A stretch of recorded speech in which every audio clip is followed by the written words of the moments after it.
सोचिए, अगर आप एक स्टार्टअप इन्वेस्टर होते और आपने किसी स्टार्टअप में 100 करोड़ रुपए इन्वेस्ट किए होते और कुछ साल बाद पता चलता कि वो पैसा प्रॉफिट में नहीं बल्कि मार्केटिंग, डिस्काउंट और लॉसेस में जल गया, तो आपकी हालत कैसी होती?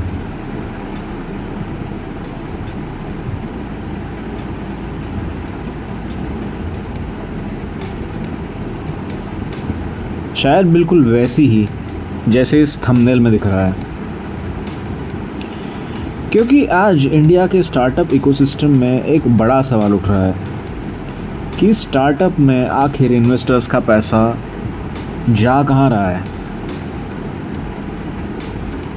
और आज के इस वीडियो में हम समझेंगे इंडिया के स्टार्टअप वर्ल्ड की कुछ ऐसी स्टोरीज जो इस सवाल का जवाब देती है।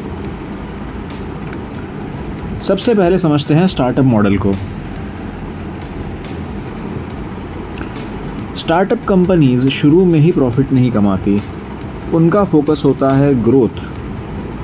मतलब पहले कस्टमर्स कैप्चर करो, मार्केट डोमिनेट करो, प्रॉफिट बाद में आएगा। इस स्ट्रैटेजी को कहते हैं ग्रोथ बिफोर प्रॉफिट। लेकिन प्रॉब्लम तब शुरू होती है जब ग्रोथ तो आती है पर प्रॉफिट कभी नहीं आता। अब एक एग्जाम्पल से समझते हैं। ज़ेप्टो का एग्जाम्पल ले लीजिए। ये वही क्विक कॉमर्स ऐप है जो 10 मिनट में ग्रोसरी डिलीवरी करता है। लेकिन अब सवाल ये है कि 10 मिनट में डिलीवरी करने के लिए कंपनी को क्या क्या करना पड़ता है। तो कंपनी को छोटे छोटे वेयर हाउसेस बनाने होते हैं, डिलीवरी राइडर्स रखने होते हैं, लॉजिस्टिक्स नेटवर्क रखने होते हैं, उसके बाद में ऐप मेंटेन करना है, इंफ्रास्ट्रक्चर मेंटेन करना है। ये सब बहुत एक्सपेंसिव होता है। इसीलिए क्विक कॉमर्स कंपनीज़ हर ऑर्डर पर पैसा लूज़ भी कर सकती है, लेकिन फिर भी इन्वेस्टर्स पैसा डाले ही जा रहे हैं। तो ऐसा क्यों है? क्योंकि अगर ये चीज़ काम कर गई, ये मॉडल अगर काम कर गया, तो फ्यूचर में ये कंपनीज़ IPO भी ला सकती है। IPO का मतलब होता है इनिशियल पब्लिक ऑफरिंग, यानी कंपनी स्टॉक मार्केट में लिस्ट होती है और आम लोग भी उसके शेयर्स खरीद सकते हैं। लेकिन हर स्टार्टअप की स्टोरी इतनी स्मूथ नहीं होती है। अगली स्टोरी हमारी है बायजूस के बारे में। एक टाइम था जब इंडिया का ये सबसे वैल्यूएबल स्टार्टअप था। वैल्यूएशन लगभग $22 बिलियन तक पहुंच गई थी। लेकिन फिर प्रॉब्लम शुरू हो गई। High expenses, aggressive expansion, financial issues.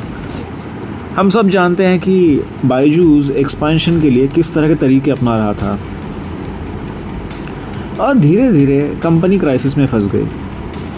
इस एग्जाम्पल से ये देखने के लिए मिलता है कि स्टार्टअप वर्ल्ड में राइज बहुत तेज़ी से होता है और फॉल भी उतना ही तेज़ी से होता है।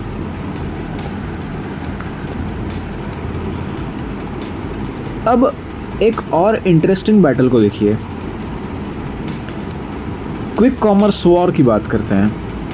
स्विगी, इंस्टामार्ट, ब्लिंकिट और ज़ेप्टो, ये कंपनीज लिटरली डिलीवरी वॉर में हैं। आपको ग्रोसरीज जल्दी देने के लिए ये कंपनीज करोड़ों रुपए मार्केटिंग और डिस्काउंट्स में खर्चा करती है। लेकिन यहाँ पर बड़ा सवाल ये है, क्या ये बिज़नेस लॉन्ग टर्म में प्रॉफिटेबल बनेगा? अगर नहीं बना तो इन्वेस्टर्स का पैसा यही जल सकता है। अगली बात करते हैं EV स्टार्टअप स्टोरी की, मतलब इलेक्ट्रिक व्हीकल स्टार्टअप स्टोरी की। मैं बात कर रहा हूँ ओला इलेक्ट्रिक की। इंडिया में इलेक्ट्रिक स्कूटर्स पुश कर रही है। EV रिवॉल्यूशन का सपना दिखाया जा रहा है। लेकिन EV इंडस्ट्री भी आसान नहीं है। मैन्युफैक्चरिंग, बैटरी की टेक्नोलॉजी, सर्विसिंग का नेटवर्क, इन सब में बहुत बड़ा इन्वेस्टमेंट लगता है। मतलब इन्वेस्टर्स का पैसा यहाँ भी एक बहुत हाई रिस्क जोन में है।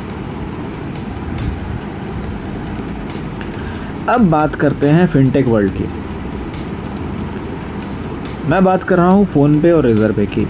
इन कंपनीज़ ने इंडिया के डिजिटल पेमेंट्स इकोसिस्टम को बदल कर रख दिया है। आज चाय वाले से लेकर शॉपिंग मॉल तक सब QR कोड के पेमेंट से लेते हैं। लेकिन फिनटेक कंपनीज़ भी ग्रोथ के लिए कैशबैक, मार्केटिंग, टेक्नोलॉजी, इन सब पर बहुत हेवी स्पेंडिंग करती है। मतलब यहाँ भी इन्वेस्टर्स का पैसा एक ग्रोथ फ्यूल की तरह इस्तेमाल हो रहा है। अब एक इंटरेस्टिंग ट्रेंड, मैं बात कर रहा हूँ मीशो की। ये कंपनी स्मॉल टाउन्स में तेज़ी से ग्रो कर रही है। टायर 2, टायर 3 सिटीज़ में ऑनलाइन शॉपिंग बूम हो रहा है। मतलब इंडिया का स्टार्टअप इकोसिस्टम अब सिर्फ मेट्रो सिटीज़ तक लिमिटेड नहीं है। अब दूसरी तरफ क्रेड और बोट इन जैसी कंपनीज अपने सेगमेंट में एग्रेसिव एक्सपेंशन कर रही है। हर स्टार्टअप की रेस एक ही है, मार्केट कैप्चर करो, कस्टमर कैप्चर करो और नेक्स्ट फंडिंग राउंड उठाओ। लेकिन यहाँ एक बड़ा सवाल खड़ा होता है, अगर स्टार्टअप्स लगातार पैसा खर्चा करते रहें और प्रॉफिट नहीं आएगा तो इन्वेस्टर्स का पैसा आखिर जाएगा कहाँ?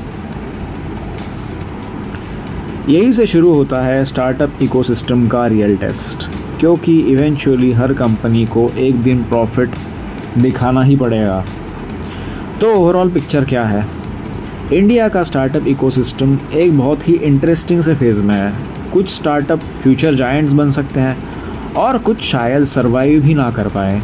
लेकिन एक बात तो क्लियर है, इंडिया की डिजिटल इकोनॉमी में स्टार्टअप्स का इम्पैक्ट बहुत बड़ा है और आने वाले सालों में ये स्टार्टअप्स डिसाइड करेंगे कि हम कैसे शॉपिंग करते हैं, हम ट्रैवल कैसे करते हैं, हम पेमेंट कैसे करते हैं। अब एक सवाल आपसे, क्या स्टार्टअप्स सच में इन्वेस्टर्स का पैसा जला रहे हैं या इन्वेस्टर्स सिर्फ ग्रोथ के लिए पैसा चुका रहे हैं? आपकी क्या राय है, कमेंट में ज़रूर बताइए। अगर आपको ऐसी स्टार्टअप और बिज़नेस स्टोरीज़ पसंद है तो चैनल को सब्सक्राइब ज़रूर करिए।